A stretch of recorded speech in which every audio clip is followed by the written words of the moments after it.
I think people were a lot happier years ago. People were a lot easier going, you know, but nowadays people seem to be too money orientated. I think we are the luckiest generation. This is the immediate post-war generation, the luckiest of all time. We have gone through a period of time in which there has been a technological revolution, a social revolution. Things have freed up. Buying goods and services is probably easier for younger people now because you have the internet, you have more choice. However, maybe you have too much choice these days. Life was a little bit more straightforward 40 years ago because you didn't have the selection. I am worse off insofar as too much choice is very difficult to deal with. Life would be much simpler, I think, if there were only one or two things. There was more variety now than there was my parents' generation. It's on the shelf now, you can buy it quite easily. But I'm much better off than my parents. They were born in the 20s. I had much less choice than I did. It's a bit of a no-brainer, that one. I'm better off domestically in that I've got a Hoover and a washing machine and a microwave and all those.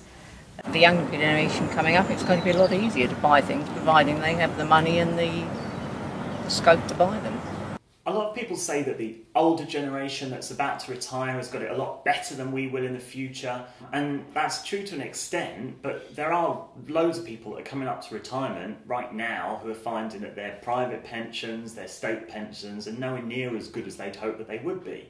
And that means they've got to stay at work if they want a reasonable level of income. One really needs to think about it when one's quite young, and that's the last thing you want to think about when you're young. You want to, you know, be out there enjoying yourself. It's now necessary to work much longer to get a decent pension. To counterbalance that, the current generation generally are much healthier. Their life expectancy is much longer. I can't think of any way that medicine has taken a downturn since my parents' generation. It's only got better.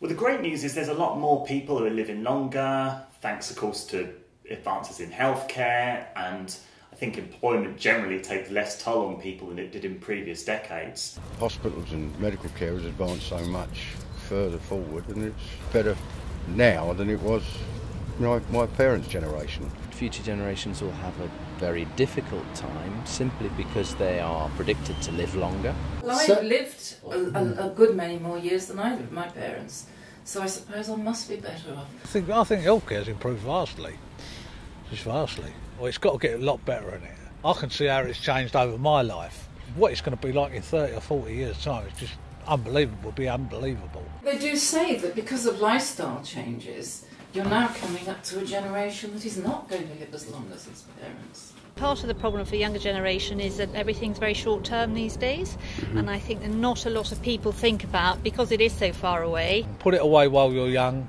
while you've got the opportunity to earn it, that's all. We need to save more for retirement.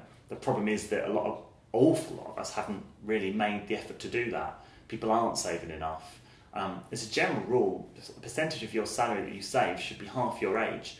And the worry really is that there aren't enough people who are doing that. State pensions, well, ridiculous. My state pension doesn't even cover my rent. I mean, we're all living longer, so we need more finances to support us.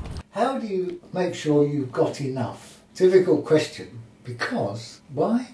Because you've got to know what enough is. Younger generations need obviously to look more than the older generation did to retirement. One has to have a bit more respect for younger people. They're going to have to live their lives out in a world which is going to be a lot easier in many ways than what we had.